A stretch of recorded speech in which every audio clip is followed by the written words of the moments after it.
അവസാനമായി അള്ളാഹുവിന്റെ ഹബീബ് സ്വല്ലല്ലാഹു അലൈഹി വസല്ലമ തങ്ങൾ പറയുന്നു, മശ്ഹദു തൗഹീദ്,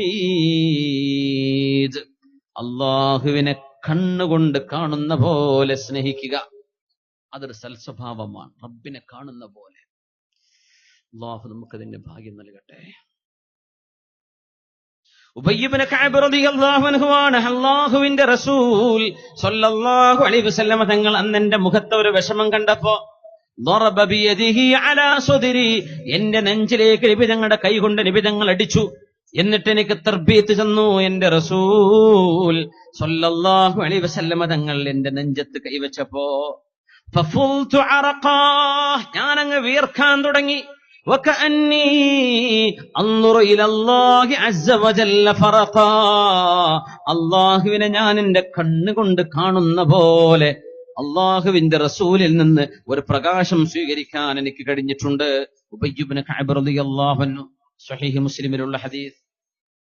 കഅന്നി അൻദുറു ഇലല്ലാഹി അസ്സ വജല്ല ഫറഖാ, എന്റെ റബ്ബിനെ ഞാൻ പേടിച്ച് എന്റെ റബ്ബിനെ ഞാൻ കാണുന്ന പോലെ, എന്റെ കൂടെ എന്റെ റബ്ബുണ്ട് എന്ന തോന്നലുണ്ടാകുന്നത് ഒരാളുടെ ഏറ്റവും വലിയ സത്യവിശ്വാസമാണ്. അതാണ് സൽസ്വഭാവം, അതാണ് സ്വഭാവം. നമ്മൾ വേറെന്തൊക്കെ കേൾക്കുന്നു, പറയുന്നു, നേരം വെളുത്തിട്ട് ഇതൊക്കെ മറന്നു. അങ്ങനെ ആയി പോവല്ലേ. അല്ലദീന യസ്തമിഊനൽ ഖൗല ഫയത്തബിഊന അഹ്സന, നന്മ കേൾക്കുമ്പോൾ അതിലെ ഏറ്റവും നല്ലത് സ്വീകരിക്കുന്നവരാണല്ലോ മുഅ്മിനീങ്ങൾ. അല്ലാഹു നമ്മളെ അങ്ങനെ ആക്കി തരട്ടെ. റളിയല്ലാഹു തആല അൻഹു, അല്ലാഹുവിന്റെ റസൂലിന്റെ സ്വഹാബിമാർ, ഹബീബായ നബി തങ്ങൾ അവരൊക്കെ എങ്ങനെയാണോ അള്ളാഹുവിനെ സ്നേഹിച്ചത്, കാണാൻ കൊതിയാവുന്നു റബ്ബേ എന്ന് പറഞ്ഞവര്. അള്ളാഹുവിനെ കാണാൻ കൊതിയാവുന്നു, നമുക്ക് അങ്ങനെയൊക്കെ തോന്നാറുണ്ടോ? അള്ളാഹുവിനെ കാണാൻ കൊതിയാവുന്നു എന്നൊക്കെ പറയും. ഉണ്ടായിരിക്കും, മരിക്കിനെ പറ്റി പറയല്ലേ എന്ന് പറയല്ലേ. മരണവും ഖബറെന്നൊക്കെ വേറെ വിഷയാന്ന് പറഞ്ഞാൽ തന്നെ ചിലർ ഒന്ന് മുങ്ങും. ഔലോ കേൾക്കാന്. സുബ്ഹാനല്ലാഹ്, അള്ളാഹിന്റെ അടുത്തേക്ക് പോണതിനെ പറ്റിയാണ് പറയണത്. നമ്മളിപ്പോ അള്ളാഹു വിളിച്ചു, മോനെ പോര് എന്ന് വിളിച്ചാൽ ഞാൻ വരെ പടച്ചോനെ എന്ന് നമ്മൾ പറയോ? പൊന്നാര റബ്ബേ, ഞാൻ ഇപ്പൊ നസർ കള്ളാക്കിയിട്ട് ഇതുവരെ കള്ളാ കൂട്ടിയിട്ടില്ല. എന്തായിരിക്കും നമ്മൾ പറയാ? അള്ളാഹുവിനോട് എന്താ പറയാ? ഇപ്പൊ വിളിച്ചാ പോകാൻ റെഡി ഉണ്ടോ എന്നുള്ള ചോദിച്ചാൽ നമ്മൾ എന്ത് മറുപടി പറയും? മലക്ക് ചോദിക്കണം, പോവല്ലേ എങ്ങോട്ട്? മണ്ണിലേക്ക്. സമയായി, വാ പോവാ. ഇപ്പോഴാ പടച്ചോനെ, ഞാൻ ആലോചിച്ചില്ലല്ലോ റബ്ബേ, എത്ര നേരത്തെ കൊണ്ടുപോകുന്നു. എന്റെ തൊട്ടപ്പുറത്ത് 90 കഴിഞ്ഞ മനുഷ്യൻ കിടക്കണ്ടല്ലോ റബ്ബിനെ, എന്നെ നമ്മൾ കൊണ്ടുപോണത്. നമ്മൾ അങ്ങനെ പറയാം. നമ്മൾ വരാൻ റെഡിയാണോ? 16ലും 17ലും അള്ള വിളിച്ചാൽ നമുക്ക് പോകാൻ ഒരുക്കമാണോ? നമ്മുടെ ഹൈസ്കൂൾ കുട്ടികളൊക്കെ ഒന്ന് ചിന്തിച്ചോളി. ഹൃദയ മയക്കുമരുന്ന് അതൊക്കെ ഇട്ടത് നടന്ന്, കുറെ പ്രേമവും സല്ലാപോയിട്ട് നടന്ന് അവസാനം കുറെ തെറ്റൊക്കെ ചെയ്ത് പിന്നെ ഇങ്ങനെ ബോധം വെച്ച് വരും. അതിന്റെ ഇടക്കല്ലാഹുവിന് കൊണ്ടുപോയാൽ എന്താണ് നമ്മുടെ അവസ്ഥ? നമ്മൾ അള്ളാഹുവിനെ കാണാൻ കൊതിക്കുന്നുവോ? മനസ്സിനോട് ചോദിക്കും. അതൊരു സൽസ്വഭാവമാണ്. അള്ളാഹു കൂടെ ഉള്ളതുപോലെ എന്റെ റബ്ബെന്നെ വീക്ഷിക്കുകയാണ്, ഞാൻ അവന്റെ സവിധത്തിലാണ്. ഇദാ മാ ഖലൗത അദ്ദഹ്റ യൗമൻ ഫലാ തഖുൽ ഖലൗതു വലാകിൻ ഖുൽ അലയ്യ റഖീബു ഫലാ തഹ്സബന്ന അല്ലാഹ യഗ്ഫുലു സാഅതൻ വലാ അന്നമാ തുഖ്ഫീഹി അൻഹു യഗീബു. എന്റെ റബ്ബന്റെ കൂടെയുണ്ട്, എന്റെ അള്ളാഹു എന്റെ കൂടെ ഇരിക്കുകയാണ്. ആ ഒരു രീതിയിൽ അള്ളാഹുവിനെ സംബന്ധിച്ച് ബോധിക്കാൻ കഴിഞ്ഞാൽ സൽസ്വഭാവത്തിന്റെ ഏറ്റവും നല്ല ഗുണം നമ്മൾ അവാഹിച്ചെടുത്തു. നാളെ റബ്ബിനെ കണ്ണ് നിറയെ ആളുകൾ കാണുന്ന നേരമുണ്ട്. അള്ളാഹുവിനെ കാണിച്ചു കൊടുക്കുന്ന ഒരിടമുണ്ട്, പരിശുദ്ധ സ്വർഗത്തിലെ വാദിൽ അഫീഹ് എന്ന് പറയുന്ന സ്ഥലം. അവിടെ വെച്ചാണ് അള്ളാഹുവിനെ കാണിച്ചു കൊടുക്കുക.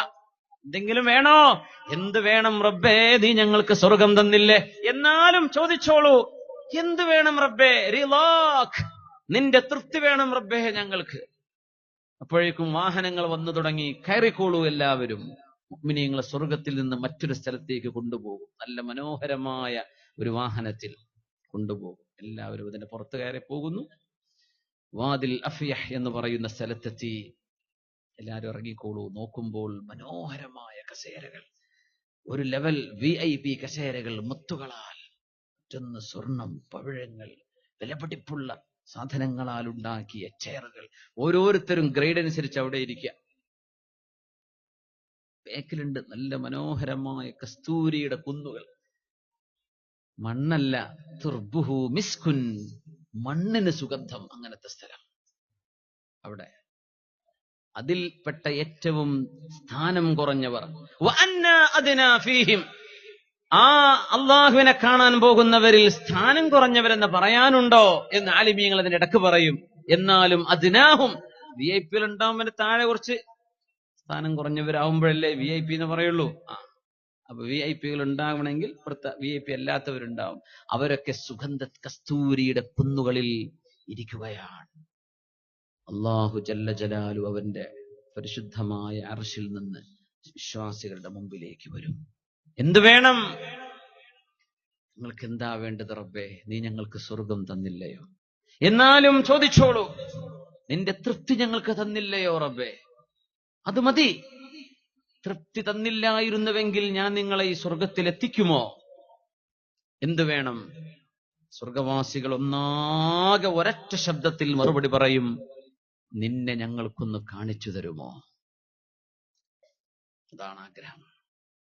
ഫയതജല്ല, അള്ളാഹുവിന്റെ പ്രകാശത്തിന്റെ മറകൾ മുഴുവനും നീങ്ങുകയാണ്, ഒന്നൊന്നായി നീങ്ങുകയും. ഫയറൗനല്ലാഹ്, ഈ ലോകത്തിന്റെ സൃഷ്ടാവിനെ കണ്ണുകൊണ്ടവർ കാണും എന്ന് മഹാനായ റസൂലുള്ളാഹി സ്വല്ലല്ലാഹു അലൈഹി വസല്ലം വാദിൽ അഫീഹിൽ VIP-കളായ മുഅ്മിനീങ്ങളെ മുഴുവൻ കൊണ്ടുപോയി ഗാലറിയിൽ ഇരുത്തുന്ന പോലെ ചെയറിലിരുത്തി അതിൽ ഏറ്റവും സ്ഥാനം കുറഞ്ഞവർ കസ്തൂരിയുടെ കുന്നുകൾ ഇരുന്നു കൊണ്ട് അള്ളാഹുവിനെ കണ്ണ് നിറയെ കാണുന്ന ഒരു രംഗമുണ്ട്.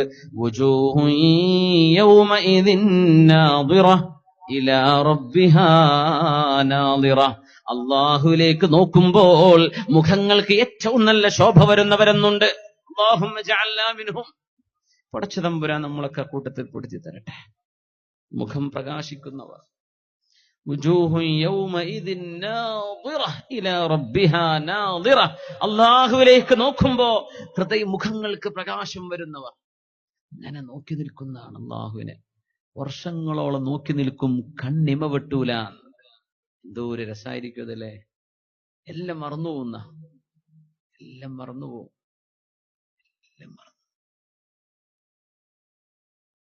എല്ലാം മറന്നു. فينسون النعيم إذا رأوه فيا خسران أهل الاعتزال يراه المؤمنون بغير كيف وإدراك وضرب من مثال فينسون النعيم إذا رأوه فيا خسران أهل الاعتزال. ഈ ലോകത്ത് നിന്ന് യാത്ര പിരിഞ്ഞു പോകുമ്പോൾ അള്ളാഹുവിനെ കാണാൻ ഒരു സൗഭാഗ്യമുണ്ടാകുമെന്ന് അറിയുന്നതിനേക്കാളും അനുഭവിക്കുന്നതിനേക്കാളും എന്ത് സൗഭാഗ്യമാണ് ഒരു സത്യവിശ്വാസിക്ക് വേണ്ടത്? എന്തിനാ മരിക്കാൻ പേടിക്കണത്? ഇവിടെ കുറച്ച് മുതലൊക്കെ ഉണ്ടായിരുന്നു എന്ന് സങ്കല്പിക്കുക, അതിലും വലുത് അള്ളാഹ് തരാൻ പോവല്ലേ, പിന്നെ എന്തിനു വിഷമിക്കണം? അങ്ങനെ ഒരു മനസ്സ് നമ്മുടെ കൽബിൻ, അങ്ങനെ ഒരു ചിന്ത നമ്മുടെ കൽബിലേക്ക് വന്നു തുടങ്ങിയാൽ നമ്മൾ രക്ഷപ്പെട്ടു. അള്ളാഹു നമ്മളൊക്കെ അങ്ങനെ ആക്കി തരട്ടെ. എന്നാ പിന്നെ 5 സെന്റ് ഭൂമിക്ക് വേണ്ടി ഉമ്മാനോടും വാപ്പാനോടും തെറ്റുന്ന കേസ് ഉണ്ടാവില്ല അല്ലെ. അരച്ചാണ് ഭൂമിക്ക് വേണ്ടി അയൽവാസിയോട് പ്രശ്നം ഉണ്ടാക്കേണ്ട ആവശ്യം വരൂല. സ്വന്തം ജ്യേഷ്ഠൻ അനുജനോട് പെങ്ങളോട് മിണ്ടിയിട്ട് കാലങ്ങളായി എന്തേ വാപ്പാന്റെ സ്വത്ത് ഓഹരി വെച്ചപ്പോ എന്തോ കുറച്ചേറെ വാങ്ങിച്ചു, അതിന്റെ ഞാൻ മിണ്ടൂല. എന്തിനാണിതൊക്കെ? നമ്മൾ എന്തിനാണ്? 1/2 സെന്റ് ഭൂമിയാണോ വിഷയം? നമ്മുടെ ബന്ധങ്ങൾ അത്രയും ചെറുതോ? നമ്മുടെ ബന്ധങ്ങൾ അത്രക്ക് ചെറുതാ? ഒരു കൂട്ടുകാരന്റെ കഥ പറയാ. ഒരുത്തന്റെ വീടിന്റെ മുന്നിലൂടെ ഒരു വാഹനം കടന്നു പോകുമ്പോ, ഒരു വീട് പണിയൊക്കെ നടക്കുമ്പോൾ സാധനം കടത്തൂലേ, ഇന്റർലോക്ക് ഇളകിപ്പോകുന്നു. ഓന്റെ കുടുംബ ബന്ധം ഇളകണത് പ്രശ്നമല്ല, ഇന്റർലോക്ക് ഇളകണുണ്ട്, അതുകൊണ്ട് വണ്ടി എന്ത് ചെയ്യണ്ടല്ലോ പോണ്ടാണ്. അത് മുഴുവൻ ഉണ്ടാക്കി കൊടുക്കാൻ ഈ കൂട്ടുകാരൻ റെഡിയാണ്. പക്ഷേ അത് ഇച്ചിരി ബുദ്ധിമുട്ടാണ്. എവിടെ? അവർക്ക് വീട് പണി നടന്നപ്പോ എല്ലാ സാധനവും കടന്നുപോയത് ഇവരുടെ മുറ്റത്തുകൂടെയാണ്. വിഷമം തോന്നിയിട്ടില്ല. പക്ഷെ ഒരു വാഹനം വരുമ്പോ അത് ബുദ്ധിമുട്ടാണ്. എന്തിനാ പിന്നെ നമ്മളെ പറ്റുക? ചെറിയ ഉപകാരം പോലും തടഞ്ഞു വെക്കുന്നവർ മുനാഫിക്കിന്റെ അടയാളമാണെന്നല്ലേ പരിശുദ്ധ ഖുർആൻ പറഞ്ഞത്?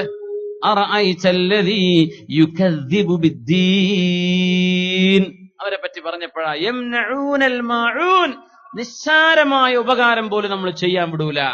അത് പറ്റൂല. എന്ത് പറ്റൂല? നിന്റെ മുറ്റത്തൂടെ ഒരു വാഹനം കയറിപ്പോയ ഭൂമി അങ്ങോട്ട് താഴ്ന്നു പോവോ? ഇല്ല. എന്നാലും ഒരു പിശുക്ക് കാണിക്കുക, ഒരു ഉപദ്രവം ചെയ്യല്ലേ. صلوا على النبي محمد وآله. اللهم صل على سيدنا محمد وعلى آل سيدنا محمد وبارك وسلم عليه.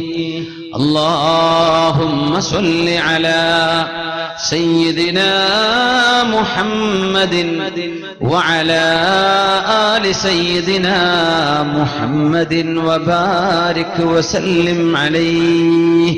ഒരുപാട് സ്വലാത്ത് നമ്മുടെ ഹബീബിന്റെ ഹളറത്തിലേക്ക് എത്തും. അള്ളാഹു എത്തിച്ചു കൊടുക്കട്ടെ, അവിടുത്തെ അള്ളാഹു സന്തോഷിപ്പിക്കട്ടെ.